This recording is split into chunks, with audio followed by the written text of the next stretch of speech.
ಲೋಕಸಭೆ ಟಿಕೆಟ್ಗಾಗಿ 2 high voltage meeting ನಡೀತಾ ಇದೆ. ಇವತ್ತು ಸಂಜೆ 4 ಗಂಟೆಗೆ ಸುಮಲತಾ ಅವರು ಮೀಟಿಂಗ್ ಅನ್ನ ಮಾಡಿದ್ರೆ 7 ಗಂಟೆಗೆ ಎಚ್.ಡಿ. ಕುಮಾರಸ್ವಾಮಿ ಸಭೆ ನಡೆಸಲಿದ್ದಾರೆ. ಮಂಡ್ಯದ ಲೋಕಸಭೆ ಟಿಕೆಟ್ಗಾಗಿ ನಡೀತಾ ಇರುವಂತಹ ಹೈ ವೋಲ್ಟೇಜ್ ಮೀಟಿಂಗ್ ಇದು. ಸಂಜೆ 4 ಗಂಟೆಗೆ ಸುಮಲತಾ ಅವರು ಸಭೆಯನ್ನ ನಡೆಸುತ್ತಾರೆ. 7 ಗಂಟೆಗೆ ಎಚ್.ಡಿ. ಕುಮಾರಸ್ವಾಮಿ ಸಭೆಯನ್ನ ನಡೆಸಲಿದ್ದಾರೆ. ಸಂಜೆ 7 ಗಂಟೆಗೆ ಬಿಡದಿಯ ತೋಟದ ಮನೆಯಲ್ಲಿ ಸಭೆ ಕರೆದಿದ್ದಾರೆ ಎಚ್.ಡಿ. ಕುಮಾರಸ್ವಾಮಿ. ಸಂಜೆ 4ಕ್ಕೆ ಸುಮಲತಾ ಅವರು ತಮ್ಮ ನಿವಾಸದಲ್ಲಿ ನಿರ್ಣಾಯಕ ಸಭೆಯನ್ನ ಇವತ್ತು ನಡೆಸ್ತಾ ಇದ್ದಾರೆ. ಇವತ್ತು ಅವರ ಸ್ಪರ್ಧೆ ಬಗ್ಗೆ ಒಂದು ನಿರ್ಧಾರಕ್ಕೆ ಬರ್ತಾರಾ ಅನ್ನುವಂತಹ ಕುತೂಹಲ ಇದೆ. ಅದರ ಜೊತೆಗೆ ಇವತ್ತು ಎಚ್.ಡಿ. ಕುಮಾರಸ್ವಾಮಿ ಅವರು ಸಹ ಸಭೆ ನಡೆಸ್ತಾ ಇರುವಂತ ಹಿನ್ನೆಲೆಯಲ್ಲಿ ಸಾಕಷ್ಟು ಕುತೂಹಲ ಕಾರಣ ಆಗ್ತಾ ಇದೆ. ಮಂಡ್ಯ ಜೆಡಿಎಸ್ ನಾಯಕರ ಜೊತೆಯಲ್ಲಿ ಇವತ್ತು ಎಚ್.ಡಿ. ಕುಮಾರಸ್ವಾಮಿ ಸಭೆ ನಡೆಸ್ತಾ ಇದ್ದಾರೆ. ಅದು ಸುಮಲತಾ ಅವರ ಸಭೆ ಆ ಕಡೆ ಮುಕ್ತಾಯ ಆಗ್ತಾ ಇದ್ದಂತೆ ಕುಮಾರಸ್ವಾಮಿ ಅವರ ಸಭೆ ಆರಂಭ ಆಗುತ್ತೆ. ಸಂಜೆ 7 ಗಂಟೆಗೆ ಬಿಡದಿಯ ತೋಟದ ಮನೆಯಲ್ಲಿ ರಣರಣ ಮಂಡ್ಯ ಲೋಕಸಭಾ ಚುನಾವಣಾ ಅಖಾಡ ದಿನಕ್ಕೂ ಸಹ ರಂಗೇರ್ತಾ ಇದೆ. ಅತ್ತ ಬೆಂಗಳೂರಲ್ಲಿ ಸುಮಲತಾ ಅವರು ಸಭೆ ನಡೆಸ್ತಾ ಇದ್ರೆ, ಇತ್ತ ದಳಪತಿ ಮೀಟಿಂಗ್ ಬಿಡದಿಯ ತೋಟದ ಮನೆಯಲ್ಲಿ. ಇಂಡಿಯಾದಲ್ಲಿ ಮತ್ತೆ ಸದ್ದು ಮಾಡ್ತಾ ಇರುವ ಮಂಡ್ಯ ರಣಕಣ. ಕೆಲವೇ ಕ್ಷಣಗಳಲ್ಲಿ ಬೆಂಗಳೂರಿನ ಸುಮಲತಾ ನಿವಾಸದಲ್ಲಿ ಸಭೆ ಆರಂಭ ಆಗುತ್ತೆ. ಮಂಡ್ಯದಿಂದ ಹೊರಟಿದ್ದಾರೆ ಈಗಾಗಲೇ ಸುಮಲತಾ ಬೆಂಬಲಿಗರು ಸಭೆಯಲ್ಲಿ ಭಾಗಿಯಾಗೋದಕ್ಕೆ. ಕೆಲವೇ ಕ್ಷಣಗಳಲ್ಲಿ ಬೆಂಗಳೂರಲ್ಲಿ ಸುಮಲತಾ ಅವರ ನಿವಾಸದಲ್ಲಿ ಸಭೆ ಆರಂಭ ಆಗುತ್ತೆ. ಬೆಂಬಲಿಗರೆಲ್ಲರೂ ಸಹ ಮಂಡ್ಯದಿಂದ ಹೊರಟಿದ್ದಾರೆ ಸಭೆಗೆ. 8 ವಿಧಾನಸಭಾ ಕ್ಷೇತ್ರದ ಪ್ರಮುಖ ಮುಖಂಡರು ಈ ಸಭೆಯಲ್ಲಿ ಭಾಗಿಯಾಗ್ತಾರೆ.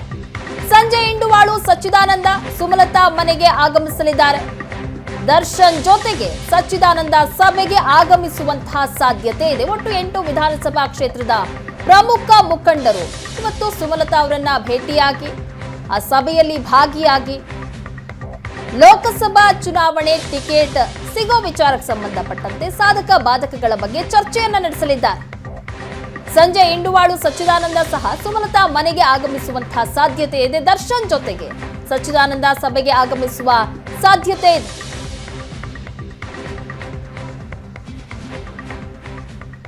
ಈ ಬಗ್ಗೆ ಹೆಚ್ಚಿನ ಡೀಟೇಲ್ಸ್ ಕೊಡ್ತಾರೆ ನಮ್ಮ ಪ್ರತಿನಿಧಿ ರವಿಶಿವರಾಮ್. ಬಿಜೆಪಿ ಹಾಗೆ ಜೆಡಿಎಸ್ ಮೈತ್ರಿ ಆದಾಗಿನಿಂದಲೂ ಸಹ ಮಂಡ್ಯದ ಲೋಕಸಭೆ ಟಿಕೆಟ್ ಯಾರಿಗೆ ಅನ್ನುವಂತ ದೊಡ್ಡ ಪ್ರಶ್ನೆ ಎದ್ದಿರುವಂತದ್ದು. ಅದರಲ್ಲೂ ಇವತ್ತು 2 ಹೈ ವೋಲ್ಟೇಜ್ ಮೀಟಿಂಗ್ ಏನಿದೆ ಅದು ಕುತೂಹಲ ಕಾರಣ ಆಗಿದೆ. ಒಂದ್ ಕಡೆ 4 ಗಂಟೆಗೆ ಸುಮಲತಾ ಅವರು ಮೀಟಿಂಗ್ ಮಾಡ್ತಾ ಇದ್ದಾರೆ ತಮ್ಮ ಬೆಂಬಲಿಗರ ಜೊತೆಗೆ. ಮತ್ತೊಂದು ಕಡೆ ಎಚ್.ಡಿ. ಕುಮಾರಸ್ವಾಮಿ ಅವರು ಸಹ ಜೆಡಿಎಸ್ ನಾಯಕರ ಜೊತೆಗೆ ಸಭೆ ಮಾಡ್ತಾ ಇದ್ದಾರೆ. ಇವತ್ತಿನ ಈ 2 ಮೀಟಿಂಗ್ಗಳು ಎಷ್ಟು ಮಹತ್ವದ್ದಾಗಿದೆ ಹಾಗಾದ್ರೆ ಅಂತ?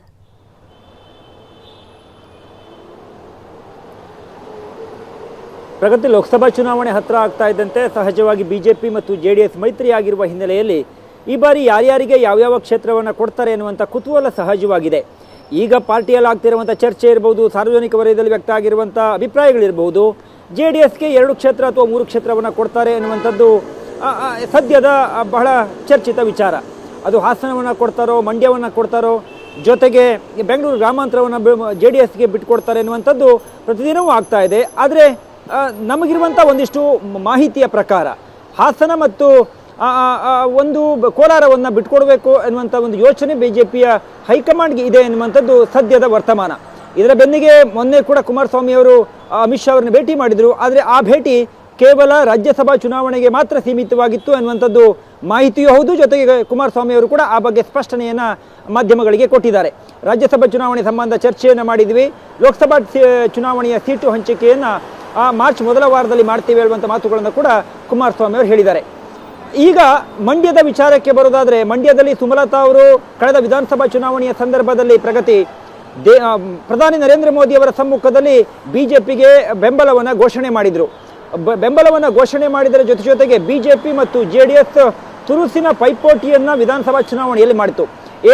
ಮಂಡ್ಯದ 7 ವಿಧಾನಸಭಾ ಕ್ಷೇತ್ರಗಳ ಪೈಕಿ ಜೆಡಿಎಸ್ ಕಳೆದ ಬಾರಿ ಅಂದರೆ 2018ರಲ್ಲಿ 7ಕ್ಕೆ 7 ಸ್ಥಾನವನ್ನು ಗೆದ್ದಿತ್ತು. ಆದರೆ ಈ ಬಾರಿ ಕೇವಲ 1 ಸ್ಥಾನಕ್ಕೆ ತೃಪ್ತಿಯನ್ನು ಪಡ್ಕೊಳ್ಬೇಕಾಯಿತು. ಅದಕ್ಕೆ ಕಾರಣ ಬಿಜೆಪಿ ಬಹಳ ಬೇರು ಮಟ್ಟದಲ್ಲಿ ಸಂಘಟನೆಯನ್ನು ಬಲ ಮಾಡಿ ಮೇಲಿಂದ ಮೇಲೆ ನರೇಂದ್ರ ಮೋದಿ ಅವರು, ಅಮಿತ್ ಶಾ ಅವರು ಮತ್ತು ಜೆ.ಪಿ. ನಡ್ಡಾ ಅವರ ಒಂದು ಪ್ರಚಾರ ಇರಬಹುದು, ಸಂಘಟನಾ ಸಭೆಗಳಿರಬಹುದು, ಇದೆಲ್ಲವೂ ಕೂಡ ಹಳೆ ಮೈಸೂರು ಭಾಗದ ಜಿಲ್ಲೆಯಾದ ಮಂಡ್ಯದಲ್ಲಿ ಬಿಜೆಪಿ ತನ್ನ ಒಂದು ಹೆಜ್ಜೆಯನ್ನು ಗಟ್ಟಿಯಾಗಿಡೋದಕ್ಕೆ ತಮಗೆ ಒಂದು ವೇದಿಕೆ ಇದೆ ಎನ್ನುವುದನ್ನು ತೋರಿಸಿಕೊಡ್ತು ಕಳೆದ ವಿಧಾನಸಭಾ ಚುನಾವಣೆ.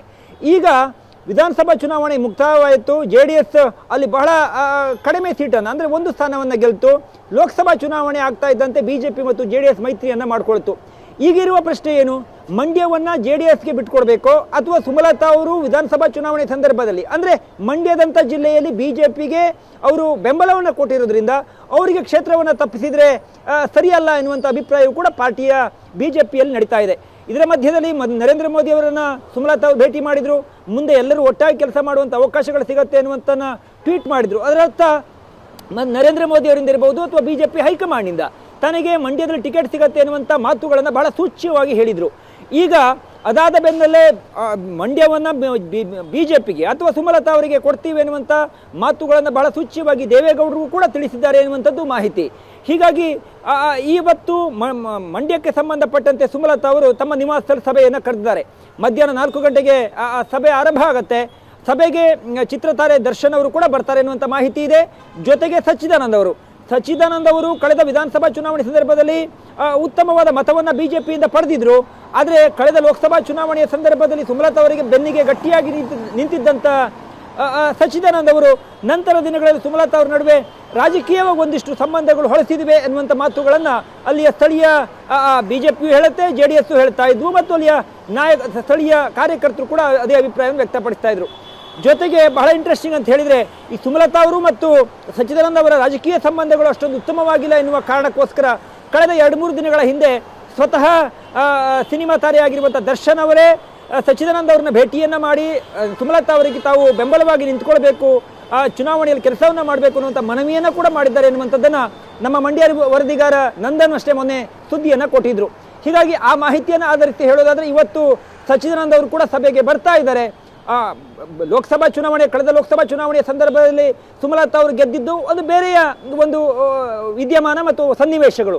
ಅಲ್ಲಿ ಕುಮಾರಸ್ವಾಮಿ ಅವರು ಮುಖ್ಯಮಂತ್ರಿ ಆಗಿದ್ದರು, ಅವರ ಪುತ್ರ ಚುನಾವಣೆಗೆ ಸ್ಪರ್ಧೆಯನ್ನು ಮಾಡಿದರು. ಮುಖ್ಯಮಂತ್ರಿ ಆಗಿದ್ದಂಥ ಕುಮಾರಸ್ವಾಮಿ ಅವರ ಪುತ್ರ ಸುಮಲತಾ ಅವರ ವಿರುದ್ಧ ಸೋಲನ್ನು ಕಂಡರು. ಆ ಚುನಾವಣೆಯ ಸಂದರ್ಭದಲ್ಲಿ ಕ್ರಿಯೇಟ್ ಆದ ನೆರೇಟಿವ್ ಬೇರೆ. ಸುಮಲತಾ ಒಬ್ಬರು ಹೆಣ್ಣು ಮಗಳು, ಅವರು ಚುನಾವಣೆ ನಿಂತಿದ್ದಾರೆ, ಅವರ ಬೆನ್ನಿಗೆ ನಾವು ನಿಂತ್ಕೊಳ್ಬೇಕು ಅನ್ನುವಂಥ ಒಂದು ದೊಡ್ಡ ಮನಸ್ಸನ್ನು ಮಾಡಿ ಮಂಡ್ಯದ ಜನತೆ ಸುಮಲತಾ ಅವರನ್ನು ಗೆಲ್ಲಿಸಿದ್ರು. ಆದರೆ ಚುನಾವಣೆ ಈಗ ಅಂದರೆ ಈ ವರ್ಷದ ಚುನಾವಣೆ ಅದೇ ನೆರೆಟಿವ್ ಸೆಟ್ ಆಗುತ್ತಾ? ಖಂಡಿತ ಇಲ್ಲ. ಒಂದು ಚುನಾವಣೆಗಿಂತ ಮತ್ತೊಂದು ಚುನಾವಣೆ ಭಿನ್ನವಾಗಿರ್ತವೆ, ಒಂದು ಚುನಾವಣೆಗಿಂತ ಮತ್ತೊಂದು ಚುನಾವಣೆಯಲ್ಲಿ ನೆರೆಟಿವ್ಗಳು ಬೇರೆ ಆಗಿರ್ತವೆ. ಆದರೆ ಕಳೆದ ಬಾರಿಯ ನೆರೆಟಿವ್ ಈ ಬಾರಿ ಮಂಡ್ಯ ಲೋಕಸಭಾ ಚುನಾವಣೆಯ ಸಂದರ್ಭದಲ್ಲಿ ಇಲ್ಲ. ಹೀಗಾಗಿ BJPಯ ಪಕ್ಷದಿಂದ ಒಂದು ವೇಳೆ ಸ್ಪರ್ಧೆ ಮಾಡುವಂಥ ಅವಕಾಶ ಸುಮಲತಾ ಅವರಿಗೆ ಬಂದಾಗ ಸಹಜವಾಗಿ ಸ್ಥಳೀಯ ನಾಯಕರಿರಬಹುದು ಅಥವಾ ತನಗೆ ಕಳೆದ ಲೋಕಸಭಾ ಚುನಾವಣೆ ಸಂದರ್ಭದಲ್ಲಿ ಬೆಂಬಲವಾಗಿ ತನ್ನ ಬೆನ್ನಿಗೆ ಗಟ್ಟಿಯಾಗಿ ನಿಂತಹ ನಾಯಕರುಗಳನ್ನು ವಿಶ್ವಾಸದಲ್ಲಿ ಇಟ್ಟುಕೊಳ್ಬೇಕಾದದ್ದು ಕೂಡ ಸುಮಲತಾ ಅವರ ಆದ್ಯ ಕರ್ತವ್ಯ. ಆ ಒಂದು ಕೆಲಸವನ್ನು ಕೂಡ ಇವತ್ತಿನ ಸಭೆಯನ್ನು ಮಾಡುವುದರ ಮೂಲಕ ಮಾಡ್ತಾ ಇದ್ದಾರೆ ಅಂತ ಅನಿಸುತ್ತೆ. ಒಂದು ತನಗೆ BJPಯಿಂದ ಟಿಕೆಟ್ ಸಿಗದೆ ಹೋದರೆ ಮುಂದೇನು ಮಾಡಬೇಕು ಅನ್ನುವಂಥ ಒಂದು ತಮ್ಮ ಯೋಚನೆ ಇರಬಹುದು, ಅಥವಾ ಮತ್ತೊಮ್ಮೆ ಪಕ್ಷೇತರವಾಗಿ ನಿಲ್ಲಬೇಕನ್ನುವಂಥ ಒಂದು ಚರ್ಚೆಯನ್ನು ಇವತ್ತಿನ ಸಭೆಯಲ್ಲಿ ನಿಶ್ಚಿತವಾಗಿ ಮಾಡ್ತಾರೆ. ಜೊತೆಗೆ ಪಾರ್ಟಿಯ ನಾಯಕರು BJPಯ ಹೈಕಮಾಂಡ್ ತನಗೆ ಟಿಕೆಟನ್ನು ಘೋಷಣೆ ಮಾಡಿದೆ ಅಥವಾ ಘೋಷಣೆ ಮಾಡಬಹುದು ಎನ್ನುವಂಥ ನಿರೀಕ್ಷೆಯಲ್ಲಿರುವ ಸುಮಲತಾ ಅವರು ಈ ಬಾರಿ ನಾವೊಂದು ಪಕ್ಷದ ಚಿಹ್ನೆಯಡಿ ಸ್ಪರ್ಧೆಯನ್ನು ಮಾಡ್ತಾ ಇರೋದ್ರಿಂದ ಸ್ಥಳೀಯವಾಗಿ ತನಗೆ ಅಲ್ಲಿಯ ನಾಯಕರುಗಳ ಮತ್ತು ಅಲ್ಲಿಯ ರಾಜಕೀಯ ವಿದ್ಯಮಾನಗಳು, ಯಾಕೆಂದರೆ ಸಹಜವಾಗಿ ಮಂಡ್ಯದಲ್ಲಿ BJPಗೆ ಹೇಳಿಕೊಳ್ಳುವಂಥದ್ದೇನು ಬಲ ಇಲ್ಲ. ಆದರೆ ಈ ಬಾರಿಯ ವಿಧಾನಸಭಾ ಚುನಾವಣೆಯ ರಿಸಲ್ಟನ್ನು ನೋಡಿದಾಗ ಒಂದು ಸೀಟನ್ನು ಪಡೆದುಕೊಳ್ಳಲು BJP ವಿಫಲ ಆಗಿರಬಹುದು, ಆದರೆ ಆ BJPಗೆ ತನಗೂ ಒಂದು ವೋಟ್ ಬ್ಯಾಂಕ್ ಇದೆ ಅಲ್ಲಿ ಎನ್ನುವುದನ್ನು ತೋರಿಸ್ಕೊಟ್ಟಿದೆ. ಅದು ಕಾರಣ ನರೇಂದ್ರ ಮೋದಿ ಅವರ ಪ್ರವಾಸ ಇರಬಹುದು. 27 ವರ್ಷಗಳ ಬಳಿಕ, ಐ ಥಿಂಕ್ 27 ವರ್ಷಗಳ ಬಳಿಕ ನರೇಂದ್ರ ಮೋದಿ ಅವರು ಮಂಡ್ಯಕ್ಕೆ ಬಂದಿದ್ರು. ಹೀಗಾಗಿ ಆ ಎಲ್ಲ ಒಂದು ಏನು ವಿಧಾನಸಭಾ ಚುನಾವಣೆ ಸಂದರ್ಭ ಆದಂಥ ವಿದ್ಯಮಾನಗಳಿದ್ದಾವೆ, ಅದನ್ನು ಹಾಗೆ ಕ್ಯಾರಿ ಫಾರ್ವರ್ಡ್ ಮಾಡೋದಕ್ಕೆ ಈ ಒಂದು ಲೋಕಸಭಾ ಚುನಾವಣೆಯಲ್ಲಿ BJPಗೆ ಕಾರ್ಯಕರ್ತರು ಎಷ್ಟು ಗಟ್ಟಿಯಾಗಿ ನಿಲ್ತಾರೆ ಎನ್ನುವ ಒಂದು ಬಹಳ ಕುತೂಹಲವಾದ ಸಂಗತಿಯ ಮಧ್ಯೆ ಇವತ್ತಿನ ಈ ಸಭೆ ಬಹಳ ಮಹತ್ವವನ್ನು ಪಡೆದುಕೊಂಡಿದೆ ಅಂತ ಅನಿಸುತ್ತೆ. ನಿಮ್ಮೆಲ್ಲ ಮಾಹಿತಿಗಾಗಿ